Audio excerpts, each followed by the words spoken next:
삼성교회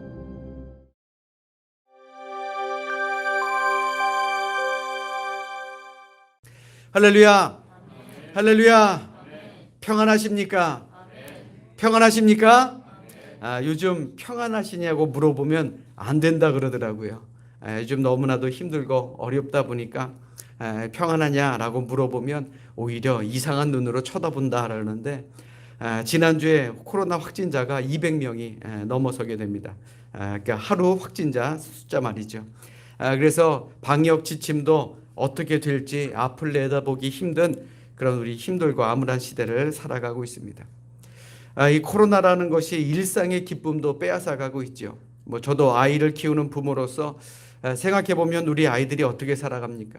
지금 우리 아이들 유치원에서 또 어린이집에서 학교에서 정말 친구들과 열심히 뛰어놀아야 되는 그런 때인데, 그런 노는 기쁨을 빼앗겼습니다. 어디 학교뿐이겠습니까? 식당, 카페, 결혼식, 외출, 여행 이뿐 아니라 계속되는 위기로 많은 기업들도 힘들어하고 있습니다. 이는 교회도 마찬가지입니다. 매주가 위기고 또 매주가 고난이죠. 여기저기에서 깨어진 일상으로 인해서 고통의 소리 또 한숨의 소리도 짙어지고 있습니다. 어느 글에 보니까 코로나 시대를 맞이한 사람들의 유형을 나누어 보면 대강 4가지 유형으로 나뉜다고 합니다.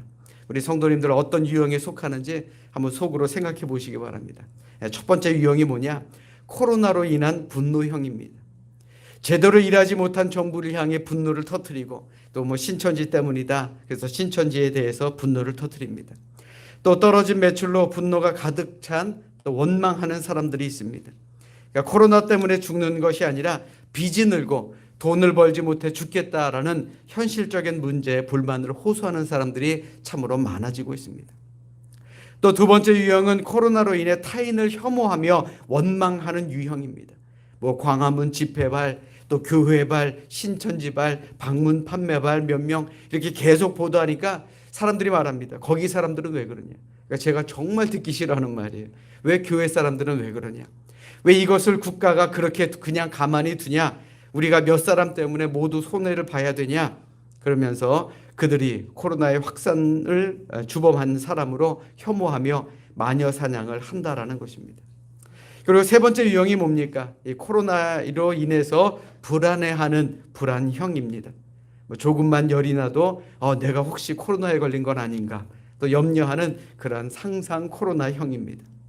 우리 가족이 감염되지 않았을까 불안해하고 또 공포에 쌓여 걱정을 하죠. 내가 감염이 되면 우리 온 가족이 감염될 텐데, 또 나이 드신 우리 부모님은 사망할지도 모르고 후유증도 오래 남을 텐데 이런저런 염려를 하며 사는 유형입니다. 그리고 마지막 유형은 코로나 블루형입니다. 이 코로나 블루라는 말은 코로나 바이러스와 우울이라는 블루라는 말이 합쳐진 신조어입니다. 코로나가 세계적으로 대유행을 하다 보니까 사람도 못 만나고 집안에만 틀어박혀 있고 점점 우울해지고 사람이 무기력해진다라는 것입니다.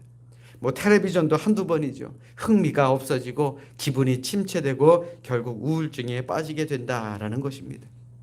한마디로 이번 코로나 사태는 우리 국민들의 기쁨과 즐거움을 빼앗아 버렸습니다.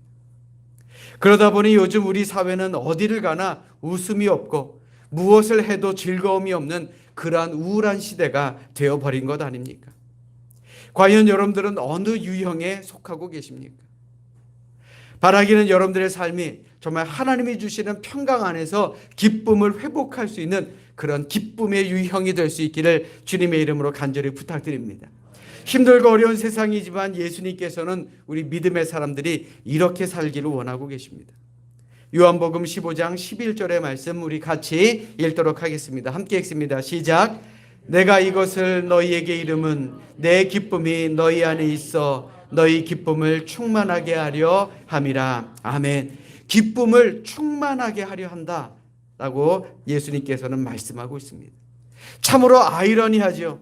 예수님께서는 우리가 충만한 기쁨을 누리며 살기를 원하고 계십니다. 우리 예수님은 장기화되고 세계화된 이 코로나 위기 상황이라 할지라도 우리가 슬프게 살고 우울하게 살고 분노를 느끼며 살고 불안해하며 살고 염려하며 살기를 바라지 않으신다라는 것입니다. 우리에게 생명을 주셨기에 또 우리가 쓸 수 있는 모든 것을 주셨기에 즐겁고 기쁘게 살기를 원하신다라는 것입니다. 그러니 우리 아무리 힘들어도 마음만큼은 또 우리의 말만큼은 희망을, 기쁨을 노래하시기를 주님의 이름으로 간절히 부탁드립니다. 우리 옆에 있는 분들과 이렇게 인사합니다. 내일의 희망으로 삽시다. 그래, 우리 교회가 할 수 있는 게 뭐가 있겠습니까? 내일에 대한 희망을 선포하는 것. 그래서 그 희망으로 살아가는 것 아니겠습니까? 바라기는 우리 내일의 희망으로 오늘 하루를 즐겁게 사시는 우리 모두가 되시기를 주님의 이름으로 축원합니다. 우리 성경을 높이 들고 우리의 믿음을 고백합시다. 우리 성경을 높이 듭니다. 저는 예수 믿어 구원받았습니다. 저는 예수 믿어 하나님 자녀 되었습니다. 저는 예수 믿어 천국 백성 되었습니다. 하나님께서 선물로 주신 오늘 하나님 말씀으로 가르침을 받습니다. 눈을 열어 주의 법 안에 있는 놀라운 진리를 보고 깨닫게 하소서. 아멘으로 순종하여 하나님께 영광 돌리는 삶이 되게 하소서. 아멘. 그런 삶을 사시기를 주님의 이름으로 축원합니다. 조금 전에도 말씀드린 것처럼 우리가 기쁘게 산다라는 것, 이것은요 그리스도인의 의무입니다. 그리스도인의 의무. 데살로니가전서 5장 16절로 18절의 말씀에 보시면 그리스도인의 신앙생활의 3대 원리가 나옵니다. 데살로니가전서 5장 16절로 18절 말씀입니다. 우리 함께 읽겠습니다. 시작. 항상 기뻐하라. 쉬지 말고 기도하라. 범사에 감사하라. 이것이 그리스도 예수 안에서 너희를 향하신 하나님의 뜻이니라. 아멘. 자, 그 중에 첫 번째가 뭡니까? 항상 기뻐하라. 항상 기뻐하라 라는 것입니다. 환경과 상황을 초월해서 기뻐하는 그런 삶을 살라라는 것입니다. 사실 요즘 같은 시대에 그것이 가능합니까? 기쁠 일이 있어야죠. 또 즐거울 일이 있어야죠. 그럼에도 불구하고 하나님께서는 오늘을 사는 우리에게 항상 기뻐하며 살라라고 말씀하고 계십니다.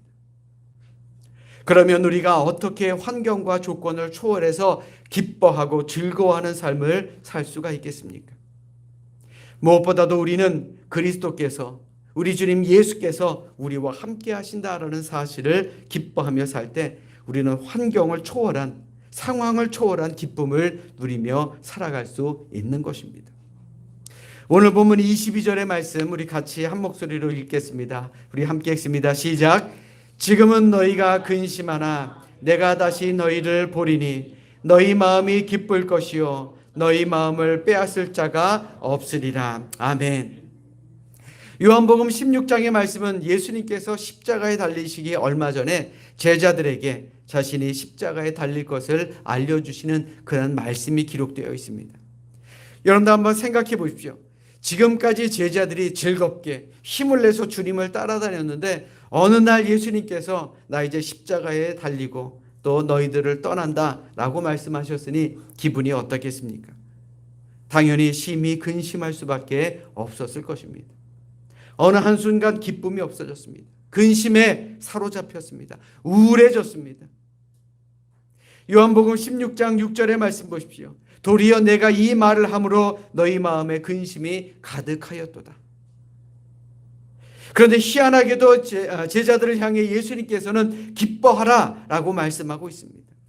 제자들의 근심에 대한 해답으로 오늘 본문 22절의 말씀을 주신 것입니다. 즉 나는 비록 십자가에서 죽음을 당하지만 그것으로 끝나는 것이 아니다.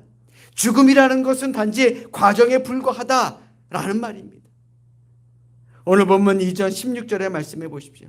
조금 있으면 너희가 나를 보지 못하겠고 또 조금 있으면 나를 보리라. 여기서 보리라라는 히브리어 읍소마이라는 말은 일반적인 의미로는 눈으로 보다라는 의미를 가지고 있지만 비유적인 말로 나타나면 주목하다, 관심을 가지다라는 말이 있습니다. 즉 예수님께서 제자들에게 보리라 라고 말씀하신 것은 내가 다시 살아나서 너희들과 함께 하겠다, 너희들을 주목하겠다, 세상 끝날까지 너희를 지켜주겠다, 관심을 갖겠다라는 말씀을 담고 있는 것입니다. 그러므로 이렇듯 예수님과 함께함으로 누리는 기쁨은 세상 그 누구도 빼앗아갈 수 없는 기쁨을 누리게 될 것이다 라는 말입니다. 한마디로 이런 기쁨은 그리스도를 구주로 영접하지 못한 사람은 절대로 누릴 수가 없는 기쁨이다 라는 것입니다. 여러분들 한번 스스로 생각해 보십시오. 과연 나는 기뻐하며 살아가고 있는가? 기뻐하며 살아가십니까? 네, 여러분들 눈은 다 이렇게 돼 있어요. 기뻐하며 사시기를 주님의 이름으로 부탁드립니다. 왜요? 예수님께서 지금도 나와 함께 하시기 때문에. 사실 세상 사람들이 기뻐하는 기쁨은요, 순간적인 기쁨이 대부분입니다. 즉 소유해서 기쁘고, 또 시험에 합격해서 기쁘고, 사랑을 받아서 기쁘고, 또 승리해서 기쁘고, 나의 소중히 여기는 것을 내가 손에 넣을 수 있어서 기뻐하는 그러한 기쁨은 오래가지 못한다라는 말입니다. 세상적인 기쁨의 특징은요, 욕구가 실현될 때만 즐겁습니다. 그런데 생각해 보십시오. 세상에 영원한 기쁨이 있습니까? 새 것을 샀을 때 그때 잠깐의 기쁨 아닙니까? 내가 원하는 것을 얻었을 때 잠깐의 기쁨 아닙니까? 이 기쁨의 특징은 뭐예요? 오래가지 않는다라는 것이죠. 욕구를 실현하지 못하거나 내가 받은 것을 잃어버리면 금방 슬픔에 빠지게 됩니다. 그 기쁨도 큰 만큼 슬픔도 커진다라는 것이죠. 그러니 소유를 통한 기쁨은 경험을 통한 기쁨보다 오래가지는 못합니다.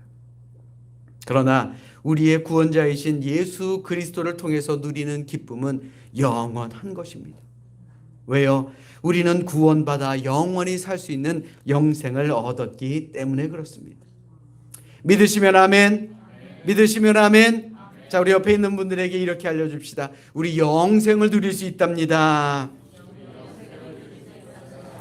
그래요. 세상에 이거보다 더 기쁜 것이 어디 있겠습니까? 생각해 보십시오. 이 코로나 사태가 영원할 것 같습니까?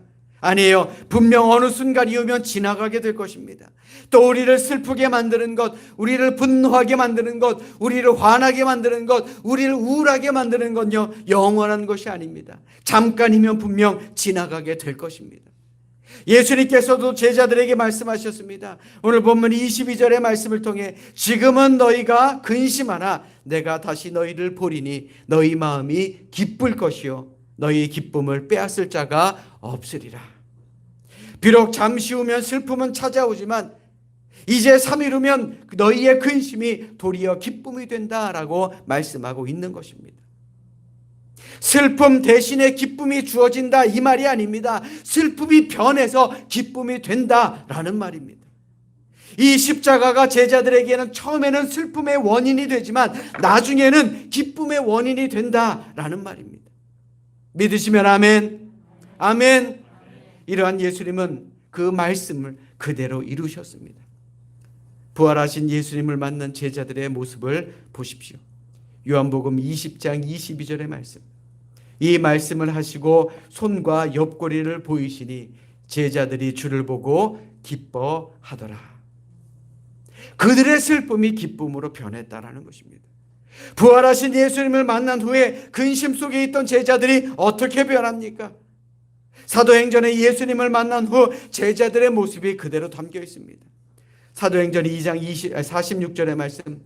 날마다 마음을 같이하여 성전에 모이기를 힘쓰고 집에서 떡을 떼며 기쁨과 순전한 마음으로 음식을 먹고.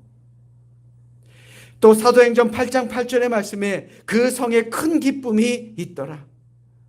13장 52절에는 제자들은 기쁨과 성령이 충만하니라.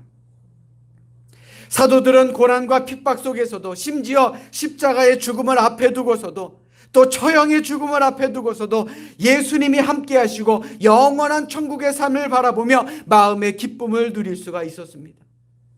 왜요? 부활하신 주님을 만났기 때문에 그렇습니다. 우리도 마찬가지입니다.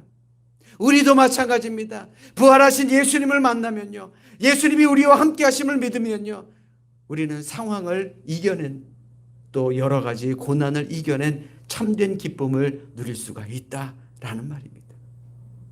사랑하는 여러분, 우리는 하나님의 은혜로 하나님의 아들과 딸이 되었습니다. 이는 일시적인 것이 아닙니다. 한 번 아들이면 영원한 아들이고 한 번 딸이면 영원한 딸인 것처럼 우리는 천국에 이르도록 그 어떤 것도 이 기쁨을 빼앗아갈 수가 없는 것입니다. 여러분들에게 이러한 기쁨이 있습니까?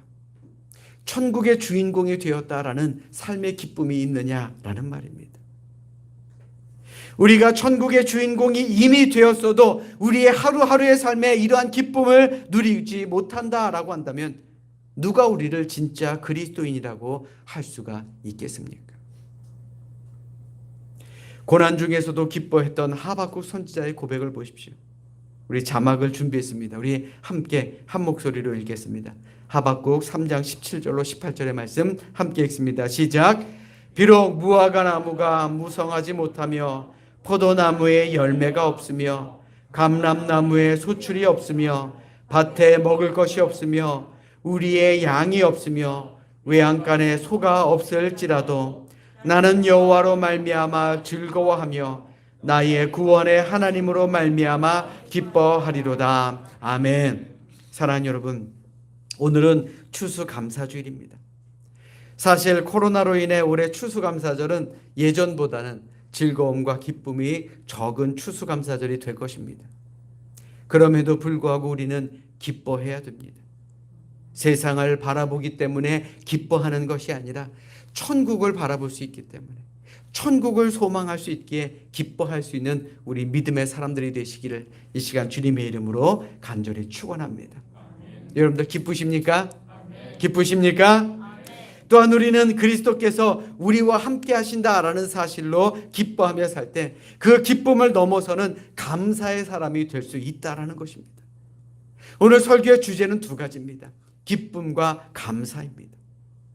저는 기쁨을 완성하는 데 가장 필요한 요소는 바로 감사라고 생각합니다.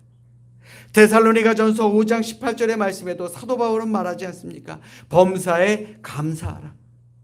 어떠한 일이든지 감사하라. 내 뜻대로 되지 않는 일임에도 감사하라. 그것이 그리스도 예수 안에서 너희를 향하신 하나님의 뜻이니라. 그런데 실제로 많은 사람들이 하나님께 범사에 감사하지 못하기 때문에 하나님을 모신 천국의 기쁨에 참여하지 못하고 있습니다. 사실 이번 코로나 사태가 우리에게 안겨준 안타까움 중에 하나는 우리의 삶에 이러한 감사를 실종하게 만들었다라는 사실입니다. 우리의 마음에 근심과 걱정이 가득하면 우리는 의례의 감사를 잃어버리기가 너무나도 쉽습니다.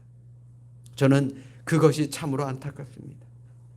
세상을 바라보면 감사할 조건들이 얼마나 많은데, 말씀을 읽고 또한 설교를 듣고 성경을 보고 또 기도하다 보면 감사할 일들이 얼마나 많은데 우리는 우리 앞에 놓여있는 근심과 걱정으로 인해 감사를 잃어버리고 살아갈 때가 너무나도 많다라는 것이죠. 영국의 수필가 아이작 윌튼이라는 사람은 하나님이 거하시는 곳은 두 곳인데 한 곳은 천국이요 한 곳은 감사하는 마음이다 라고 말했습니다. 즉 내 마음에 선하시고 인자하신 하나님을 모시게 되면 내가 감옥 안에 있어도 하나님께 감사할 수 있는 그러한 감사의 사람이 된다는 것입니다. 고통 중에도 감사할 수 있고 그 감사가 우리를 하나님께로 더욱더 이끌어가고 결국 우리는 이 고난의 세상 속에서도 천국을 맛볼 수가 있다는 것이죠. 여러분들에게 영상 하나 보여드리도록 하겠습니다. 우리 온라인으로 예배 드리시는 분들은 이 화면이 잘 안 보이실 텐데 예배 후에 또 유튜브로 보시면 좋을 것 같습니다. 이 영상의 주인공의 이름은 연빛나라라고 하는 청년인데 희귀병을 앓고 있는 청년입니다. 그런데 지금은요 유튜브로 삶의 희망을 만들어가고 있는 그런 청년입니다. 백문이 불여일견이라고 한번 화면을 보시죠. 이제 5살 때 발병을 한 건데 엄마가 여기가 부어 오른 거 보시고 이게 뭐지? 라고 생각을 하신 거예요. 그래서 동네 병원에 갔다가 뭐지? 하시는 거예요. 그래서 큰 병원에 갔는데 이게 뭐지? 모르시겠다는 거예요. 제 병을. 온갖 검사를 다 했어요. 그때 저희 집을 팔 정도로 도저히 모르겠으니까 저를 학회에 세우시겠다고 하셨대요. 교수님이. 근데 어머니가 이제 화가 나신 거죠. 온갖 검사는 다 했는데 무슨 병인지도 모르고 내 딸을 실험 대상으로 삼겠다 그거냐 하면서 이제 그 병원에 뛰쳐나오고 이 병원 저 병원 다른 병원 다 갔는데 모르겠다 이건 모르겠다 병명도 모르겠다고 하시는 거예요. 거기서 병명이 딱 정해졌어요. 상세불명의 말초 혈관계통의 선천기형이라는 병이에요. 종들이 이렇게 붙어있는 상태인 거예요. 그래서 그거를 다 떼다 보면 결국은 팔은 없어진다. 팔을 잘라라 하면서 16년 동안 그렇게 들었고 그때인 것 같아요. 아이들이 이제 저를 놀리기 시작을 하더라고요. 계속 애들이 야 뽀빠이 그러더라고요. 근데 학교 가서는 애들하고 못 어울리면 뒤에 가서 울고 그게 잘못된 거더라고요. 말을 안 하니까 골만 터져서 결국 쓰러지더라고요. 지치고 힘들고 또는 질병 때문에 아픈 분들은 소리쳤으면 좋겠어요. 나 아프다고, 힘들다고. 그럼 누군가는 들어줄 거라고 생각은 해요. 저는 믿어요. 세상에 나쁜 사람만 있는 건 아니니까. 좋은 친구도 만났었어요. 그 친구들한테 위로도 받고 그 친구들이 맞서 싸워주기도 하고 그러면서 중2 때 됐나? 차라리 보여주자. 그때는 아예 제가 팔을 이렇게 보여줬어요. 고등학교 때는 정말 남들하고 똑같이 하려고 벌을 받으면 선생님들이 연빛나라는 빠져 그러면 아 저도 받겠다고 의자 들으면 저는 한 손으로라도 의자에 들었었어요. 그때 20살이 돼서 정말 제가 하고 싶었던 거는 연기자였어요.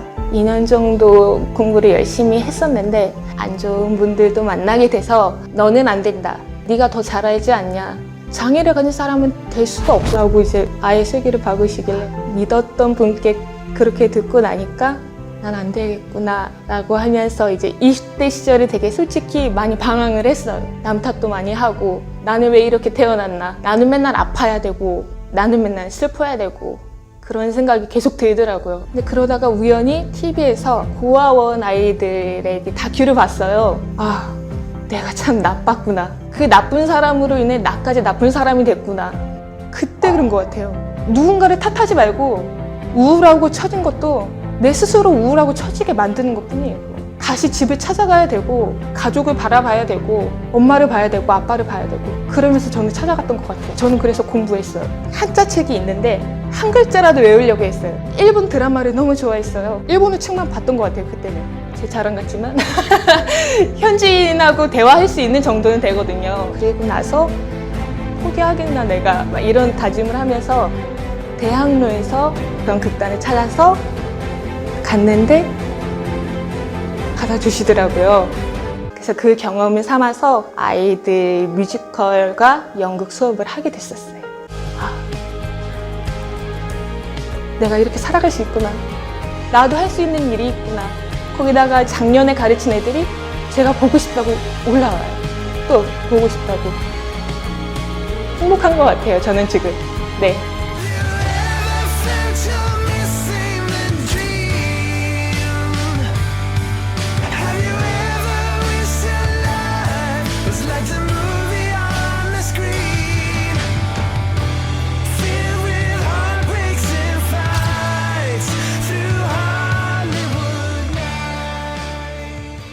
자, 여러분들에게 묻겠습니다. 여러분들 행복하십니까?